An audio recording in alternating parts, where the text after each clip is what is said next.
Abakunzi ba Diaspora TV ndizera ko mukomeje kugubwa neza aho muherereye hose.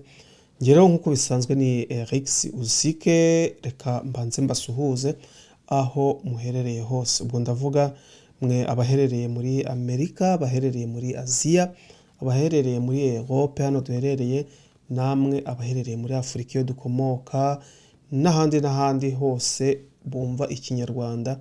Reka mbasuhuze nizere ko mukomeje kugubwa neza. Uyu munsi rero nkaba mbazaniye ikiganiro, noneho uyu munsi ndi jyenyine, ntawe ndi kumwe na madame. Madame iyo turi kumwe aba yaje kubaganiriza ibijyanye n'ubuzima, indyo yuzuye se, mbese ibijyanye n'ubuzima muri make. Uyu munsi rero nkaba ari jyenyine, nkaba nabateguriye ikiganiro gifite insanganyamatsiko ijyanye n'uko muri iki gihe abakobwa bakomeje gutekera imitwe abasore.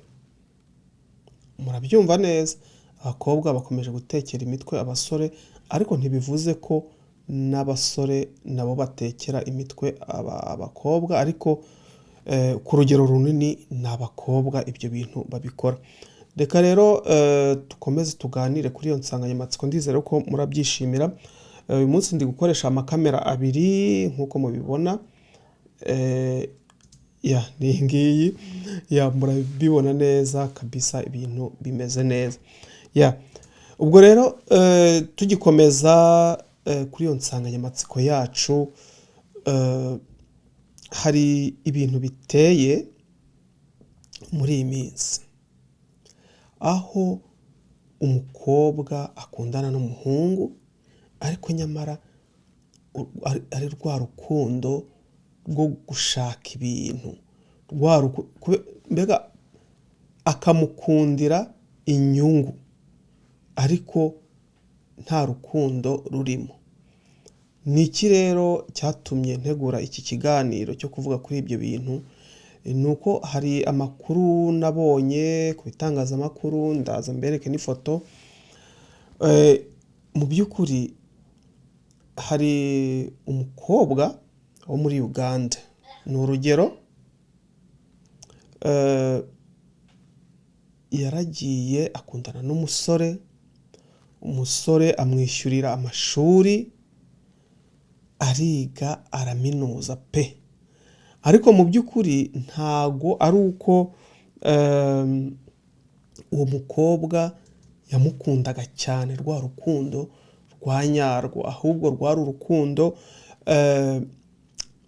navuga ngo urukundo rw'amafaranga, urukundo rw'ibintu.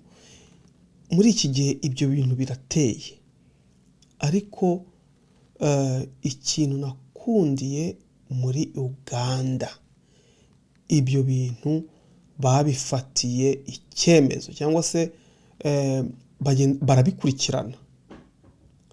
Ubu ngubu abakobwa bo muri Uganda batangiye gutinya, kubera ko babafatiye imyanzuro, niba ariko nabivuga, yo kwirinda ibyo bintu, kuko byari bimaze kwera. Akaba ariyo mpamvu nakwisabira no mu Rwanda ibyo bintu nabyo birahari, naho rwose murebe niba hari itegeko ryabihana, kubera ko akenshi abahungu cyangwa se abasore nibo barengana, ugasanga bamwe baracecetse kubera isoni, ikimwaro cyo kuvuga se ndakurikirana uyu mukobwa yandiye utwanjye twose, biki n'ibiki, ibi bintu nabivuga guti, uru rubanza najya kuburana ngo iki. Benshi ugasanga bapfiriye mu ruhu, ugasanga kandi umukobwa yaramumazeho utwe, ariko akimyiza imoso nk'uko tujya tubivuga, akaruca karumira, ku buryo nta bakeya nk'umwe ku ijana niwe ubikurikirana. Reka rero mbashiriraho ino foto y'umukobwa wo muri Uganda. Nguyu uyu mukobwa nabisomye ku kinyamakuru cya TV10. Umukobwa wo muri Uganda yabikoze umusore aramwishyurira amashuri, amwishyurira kaminuza, arangije. Kandi noneho muri kwa kumwishyurira bari baremeranyije ko bagomba kubana mu gihe yaba arangije amashuri. Umukobwa yarangije amashuri ahita ashaka undi musore barabana.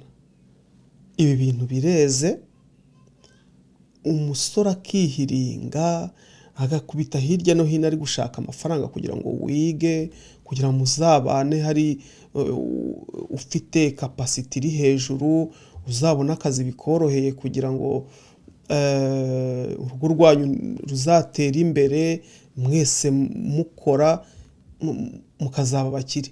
Ariko noneho nyuma ukamukora ibintu nka biriya, ntutekereze imbaraga yagutayeho,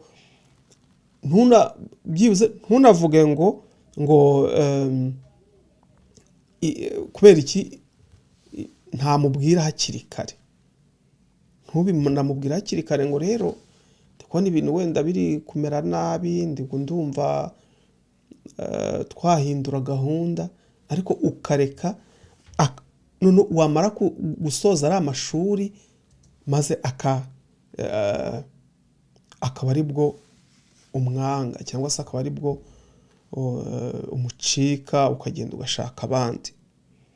Ba bantu ushatse, ni ukuvuga iyo agushatse wagiye ubonye akazi keza, wabaye minisitire se, ariko uzi wabaye umugabo wa minisitire, ubu minisitire yabonye yarabukuye ku wundi musore we uri kwihiringana n'ubu uri guhinga, yakugize icyo uri cyo, uramukatiye ujya gushaka undi. Iki kintu mu gicike. Uyu mukobwa rero ndi kubereka yakoze ibintu nk'ibyo, ubwo ni muri Uganda. Umusore ajya kumurega, bajya mu rukiko.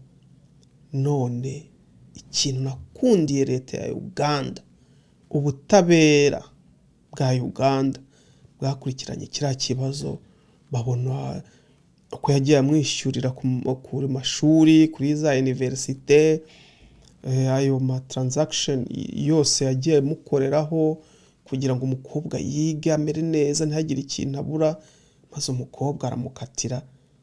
Noneho leta ya Uganda ibi byose ibibonye iravuga no, n'undi wese wabikoraga abihagarike, ihita imukubita imyaka 6 yo muri gereza. Imyaka 6 yo muri gereza. Umukobwa nk'uyu mubona w'ikimero, nuko nashizeho igice cy'ifoto, ariko yari ifoto ndende ntabwo yakwirwa muri ekara yose, ariko mu byumve ko ibi bintu bireze no mu Rwanda, ibi bintu birahari. Mukobwa niba ukunze umusore, mukundane n'ibyo afite byose. Niba ari umukene, mukunde, wimukundira ubukire atunze ariko nta rukundo rukurimo. Mukunda uko ameze, ibintu nibishakwa muzabishaka muri kumwe, kandi mu gihe habaye nk'ibyo bintu mubwire hakiri kare ahagarike, cyangwa se ukomeze none nawe uzamuzamura, ariko umwereke urukundo nyakuri. Nawe musore ugiye gushaka umukobwa nk'uwo, shakisha amakuru ye, banza ushaka amakuru ye, umenye ukuntu yize, umenye. Twebwe abasore dukunda no kurwanira n'ishyaka. Ngewe ntago nabona umukobwa wigishijwe n'uriya musore wihirinza agira ute n'ibiki, umukobwa akaza ngo nuko ambonyeho amafaranga, noneho akaba ari bwo avugize ngo reka dushakane, uriya ndamukatiye nubwo yankoreye ibi byose. No, nanjye nzakubwira ngo ya, kuko ntabwo uba wizeye ko nawe biriya bintu azabigukora. Niyo mpamvu iyi ngingo mba nayiteguye, mwebwe bakobwa mubikora, niba wateganyaga kubikora, niba uzi nk'umukobwa wabikora, mugira inama. Amazi si yayandi. nubwo mu Rwanda batari babikomeza, ahandi ho sinjya mpavuga mu bijyanye n'ibyo kuko mu Rwanda niho nzi cyane, narahabaye narahakuriye, niho hangize aho ndiho, nubwo navukiye Kongo, ariko mu by'ukuri ni ubuse navuga ngo iki, inzi ibyo mu Rwanda cyane kurusha ibyo mu bindi bihugu byose. Niyo mpamvu mvuga ngo niba wari umeze gutyo, hagarika, maze si yayandi. Mu Rwanda nawe ibi bintu bagomba kubikora. Hari abahungu benshi bari kurengana muri ubwo buryo, ugasanga yigishije umukobwa kuva muri segondere kugera muri kaminuza, ararangije akamubwira ngo no, akaburirwa irengero, naho yagiye gushaka abandi, yagiye gushaka abo banganya nivo, abo banganya amashuri, ntiyibuke rya shuri aho yarageze, ya nivo ariho, ko hari undi uyihamugejeje, kugira ngo bazabashe kubana, urugo rwabo ruteye imbere, urugo rwabo barize, ariko ugahitamo guhemukira umuntu nk'uwo. Umukongomani we iyo bigenze gutyo, bo murabazi, umva ako kanya ahita kugira igisaka, niba ariko ntabivuga, ubwo murabyumva ibyo nshaka kuvuga. Arakurogesha, ukajya wirirwa utoragura amasashe. Ni ibintu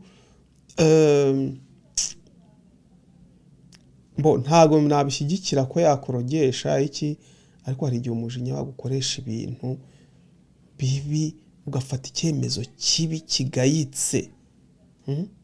Ibi bintu mubihagarike.